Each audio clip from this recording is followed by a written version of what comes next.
July monthly wrap-up, take one. I remembered. Okay. Hi friends, welcome back to another video. I'm Tati, and today I'm going to be talking about all the books that I read in July. This is a monthly wrap-up. We've done this before. Let's get to it. If you saw my June wrap-up, you might be aware that I read 11 books in June, and I knew that that was going to lead to a terrible book hangover that was going to mean that I was going to read much slower this month, which is what happened. I still somehow managed to read 6 books. I don't know how I did that, but I did, which I'm pretty okay with. No, not okay with.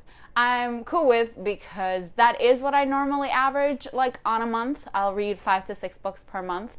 I don't know how I still don't know how I managed to read so many books in June. I don't understand how 11 happened. I don't think it'll happen again. I think that was just like a weird phenomena of like crazy, like, perfect circumstances. So don't expect 11 books from me ever again.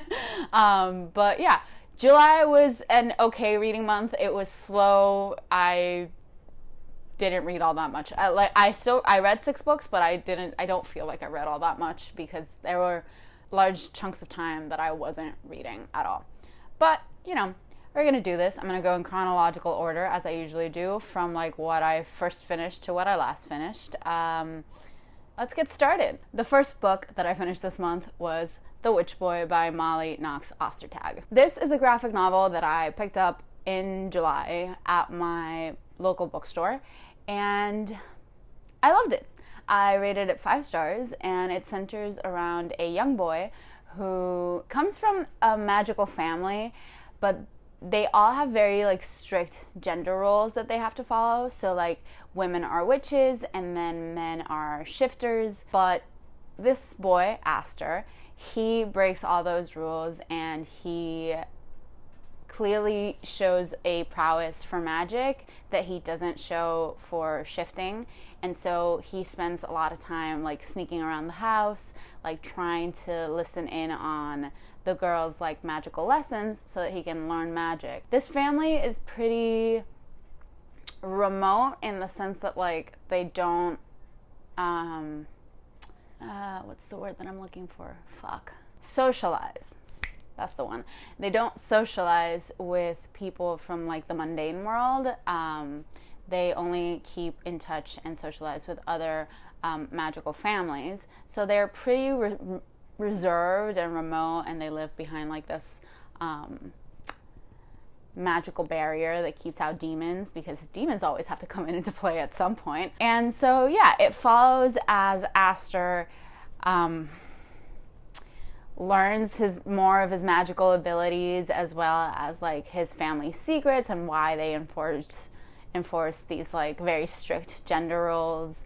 I loved this. It was so good. The art style was beautiful. It's just like a normal panel, but it's so beautiful and detailed and colorful and vibrant.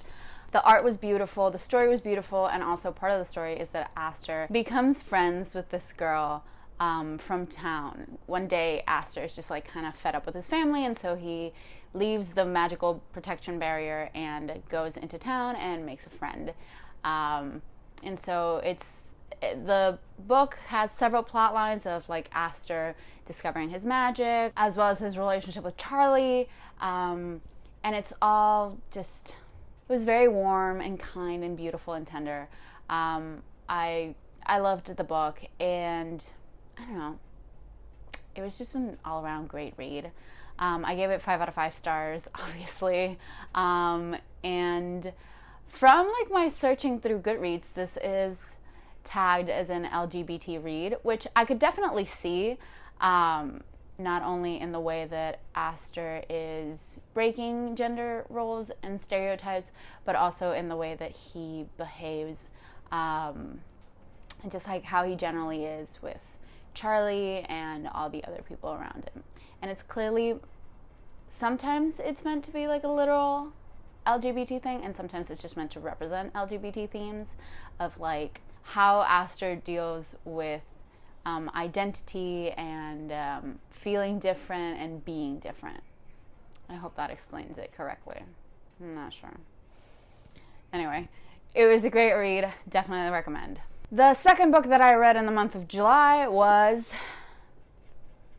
The Lady's Guide to Celestial Mechanics by Olivia Waite. This is a sapphic historical romance. It's meant to take place in like the early to mid 1800s in England, and there's elements of astronomy in here that, like, Lucy, our main character, is supposed to be an astronomer. Her father dies, and so she is left by herself with her brother, and for the longest time, Lucy had been doing most of the heavy-duty calculations of the astronomical work that her father did, and so at one point she gets a letter from Lady Moth, which is our love interest, and she just asking for recommendations on translators for a big astronomical text, and so Lucy decides to put herself up for the position, and so she goes to Lady Moth, and that kickstarts their relationship as well as the plot of this entire book. I have to say that I gave this a 3 out of 5 stars, and I was disappointed by the book. I was expecting so much more from it, and it just, I don't know, it was a bit of a letdown. It didn't hit as hard as I wanted it to.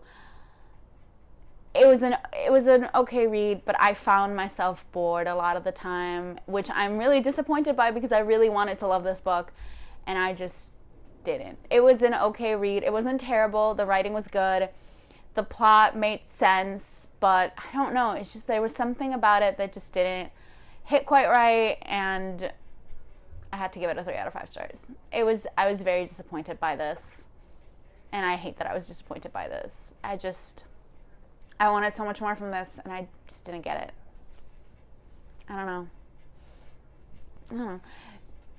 I don't know how to explain it, but just, this didn't hit quite right, just like I wanted it to.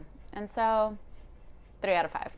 It wasn't a bad book by any stretch of the imagination. The writing was excellent. And it created the whole mood of the, 1800s period that it was trying to capture. It just, I don't know. I don't know. The third book that I finished this month was also another one that I picked up in July at my local bookstore, and it was The Hidden Witch by Molly Knox Ostertag. This is the sequel to The Witch Boy. In this, Aster and Charlie's friendship is already cemented, and there is now a new witch in town who doesn't know how to control her powers and attacks Charlie, and Aster has to get to the bottom of it. He's also struggling with his family now, accepting that he's a witch, but also not quite being so forthcoming in teaching him. It just picks up right where the first book left off, and it was an excellent sequel. I gave it 5 out of 5 stars. The art continues to be beautiful. The plot was excellent. I was entertained and engaged, and just flipping through it so quickly because I just wanted to see more of it. Absolutely great read. Loved it. It was excellent. It was an excellent read, and I just fully recommend the series. I'm hoping to go pick up the third one soon at my local bookstore so that I can finish it. So the fourth book that I finished this month was City of Glass by Cassandra Clare. Funny thing is, this is the first book that I picked up this month, but my book hangover was so bad that it took me a full 3 weeks to finish this. I'm not proud of it. The good thing was that I just kept picking books up in between reading City of Glass, so I wasn't just reading this for 3 weeks. I was reading other things at the same time, clearly evidenced by the fact that I finished 3 books before I got to this one. So here we go. I did a live show for this, as I do every month, with all of my friends, and I'll link it somewhere around here. And this was actually, quite surprisingly, really good. I gave it a 4 out of 5 stars. I was wildly surprised by how much I enjoyed it. And yes, I'm well aware that it took me 3 weeks to finish it, but I was still enjoying it most of the time. The few parts that I didn't enjoy were one particular chapter, which was fully Clary's narration, and I was just not having it. I was just not having it with her this month. But I was very entertained at, or were there things that Cassandra Clare could have done better in this? Absolutely. Was I still entertained and intrigued by the plot? Yes. Out of the 3 that we've read so far, this one is the first one that actually had a plot that I could follow and was interested in. I gotta say, Valentine continues to be a shit villain, and spoiler alert, I'm really glad that he died in this. Was it a total cop-out? Yes. Am I glad to never have to deal with him again? Absolutely. Sebastian was a great addition to this, and I found him to be a much more compelling villain than Valentine, which I'm excited to see. Well, I was excited to see until he kicked the bucket in this book as well. But his body hasn't been retrieved, and I have always been one that until you see a body, don't count victory. So there we go. He might show up again. He might not. I don't know. I kind of do know, but I'm not I'm going to stop talking about it now.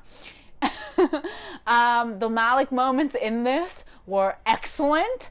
From Alec randomly finding Magnus fighting demons in the streets of Alicante, to Alec basically saying fuck the clave with his whole chest and making out with Magnus in front of everybody.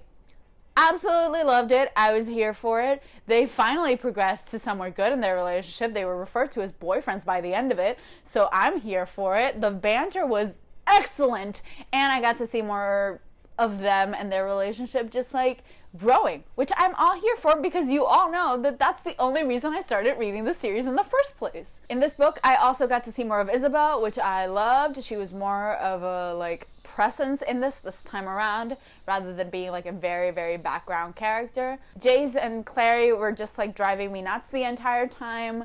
How do you date someone after you thought that you were siblings? Not that y'all ever acted like you were siblings, really. You took any opportunity to make out with each other.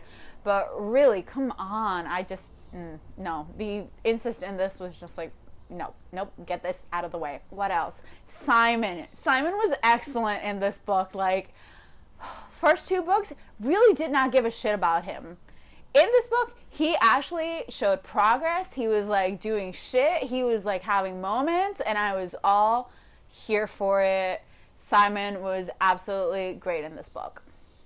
This book actually made me care about Simon's storyline, so good on you, book. I just I have positive things to say about this one. I really enjoyed it, hence the 4 stars. Now in August, I'm going to pick up Clockwork Angel, because that's our next live show, because we are doing them in publishing order rather than series order. So here we go. We're going to start a new trilogy in the middle of a series. I don't know how I feel about that, but it's going to be a time. The 5th book that I finished in July was Heartstopper Volume 2 by Alice Oseman. So I already read this in June, so this was a reread. And how this came about was that towards the end of July, I wasn't feeling all that great. I had a day that I was just feeling very low on energy and feeling very meh emotionally, and I was just not all there. And so I came home that day and I decided that I needed a bit of a pick-me-up, and so I turned to probably the fluffiest piece of content that I could get my hands on, which was Heartstopper Volume 2, because I already reread Heartstopper Volume 1 at the end of June. As I did the first time, I rated it 5 out of 5 stars. I thought it was so cute, and it was the exact pick-me-up that I needed. Getting to see the progression of Charlie and Nick's relationship is excellent. Like I've said in previous videos, this is the friends to lovers that we stan, and just seeing Nick work through his emotional baggage, and figuring out how he identifies, and also the process of coming out. It was lovely, and it was great, and it made me happy. It filled my heart with joy. So it was just an excellent time all around. The 6th book that I finished this month was Only Mostly Devastated by Sophie Gonzalez. I'm not going to talk at length about this book, and I'm going to talk about it very vaguely, and I'm not going to give my rating because this is part of a little project that I have going on, and I'm filming a little vlog as I read all the books that my friends got me for my birthday. And this is one of them. This is what Yesenia got for me. So I'm going to be discussing these books at length with spoilers and ratings in that video. So this is just to like show it to you, say that I read it, I highly enjoyed it, and it was a great read. I read it in 2 days, and it was the exact energy that I needed in order to finish off July and prepare to start off August strong. There's a lot of reading I want to get through in August, and I'm also starting school, so that means that I'm going to be reading way more.